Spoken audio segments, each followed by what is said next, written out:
Good morning. Today we are doing chapter 6-1. We are skipping a couple chapters and we're going to talk about distance in the coordinate plane. So as a review, I've drawn a coordinate plane here that I want you to copy in your notes. It's just reminding you that this is the X or the horizontal axis. This is the Y or the vertical axis. It's reminding us where the origin is, what the quadrant numbers are, and the positives and negatives in each quadrant. So copy that down, and then I have some more notes for you. Okay, so this is the distance formula. It should look a little familiar because we have done this before in geometry and in Algebra 1, and it will be used a lot this week especially. So we're going to be working on distance this week, and by Friday I think you'll be feeling a lot better about it. But email me if you have questions. And the formula says distance equals the square root of x2 minus x1 squared plus y2 minus y1 squared. So what's going to happen is we're going to get two sets of ordered pairs.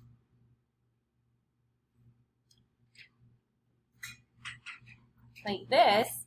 And then we are going to plug those into the formula to see what the distance is between those 2 points. So the first thing I want to do when I have my ordered pairs is label them x1, y1, x2, y2, because if you don't label them, you're going to get confused. And then you can just plug all that into the formula and solve. So let's go ahead and do this one. Make your square root sign really long because it needs to be. And then my x2 is negative 6 minus 2. And my y2 is negative 4 minus y1, which is 3. And both of those parentheses are squared. So this formula has lots of little details in it. Make sure you get all the details in or you're going to get the wrong answer. So now I just start simplifying the formula. So I'm always going to carry that square root sign down first and till the last step basically, then we'll get rid of it. But the first thing I'm going to do is combine what's in the parentheses. So negative 6 minus 2 is negative 8, and I'm going to keep the parentheses on until I square each one. And then negative 4 minus 3 is negative 7. And that's going to be squared as well.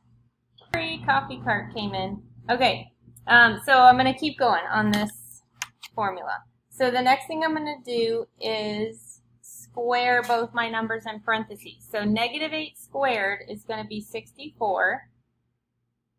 And negative 7 squared is going to be 49.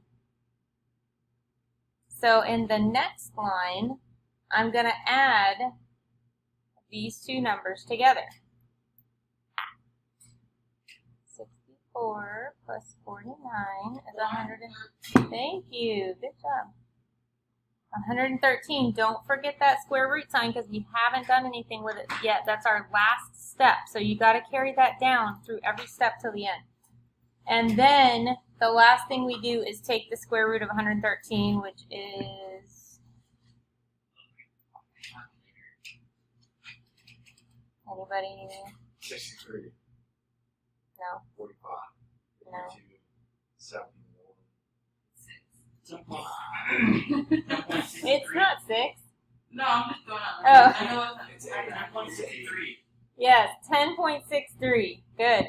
So D equals 10.63. So the distance between these 2 points on the coordinate plane is 10.63.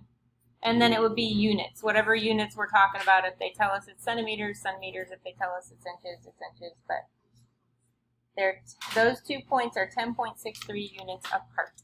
So copy all that down and I'll be right back. Okay, so this is the midpoint formula, and it's a little bit different, so you got to write this one down too. It would be wise to make a note card for my people at home.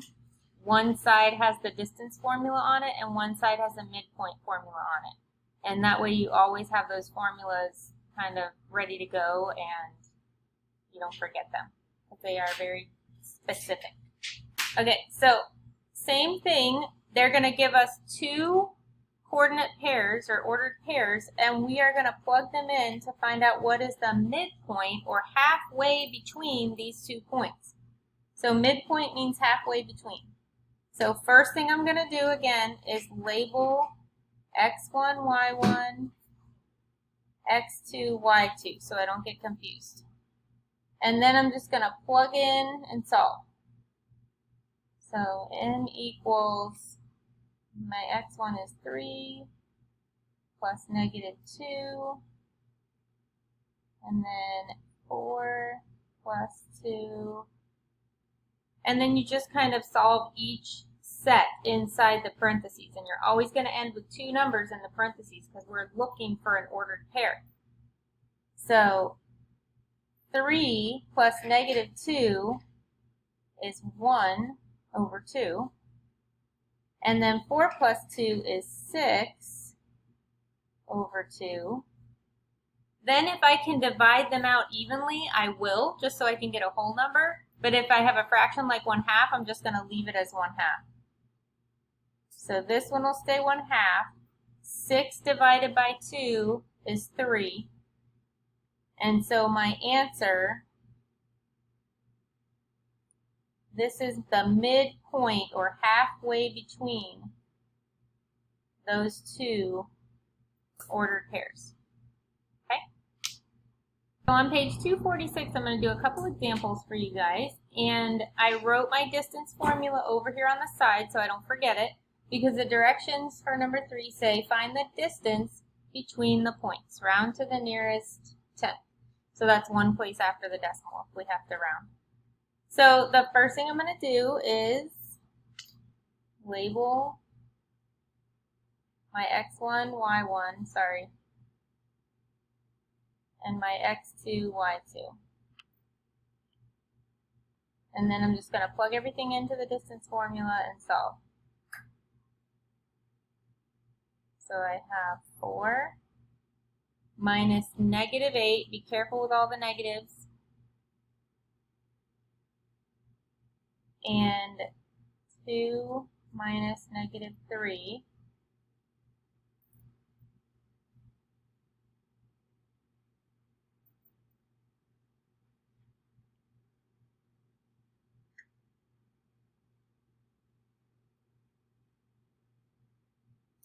And now, before I start solving things, I notice these negatives that are right next to each other need to turn positive. Whenever I have 2 negatives right next to each other, they turn each other positive, which is going to make it a lot easier for us to solve, yes. So 4 plus 8 is 12 squared, and then 2 plus 3, 5, good, squared. And then square each number. Anybody remember 12 squared? Yep, 144. And 5 squared? 25. And then add those 2 together.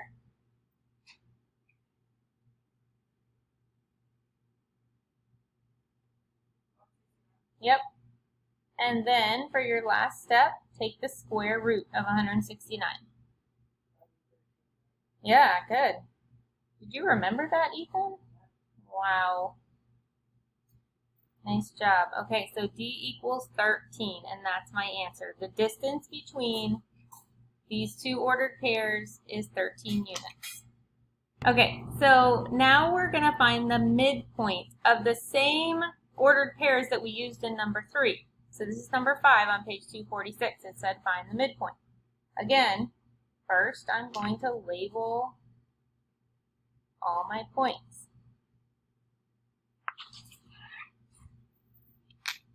So once I label all my coordinates, or my ordered pairs, then I'm going to just plug everything in. So M equals x1 plus x2 over 2, and y1 plus y2 over 2. And then just combine everything together, simplify it, and that'll be our answer. So Negative 8 plus 4 is how much? Negative 4 over 2. And then negative 3 plus 2, thank you, negative 1. And then I'm going to simplify even more if I can. So I know I can divide negative 4 by 2. So negative 4 divided by 2 is negative 2. And then leave the 1/2 as a 1/2 because you can't really break that down anymore. And then that is our answer. And that's it. So do your IXL and let me know if you have any questions.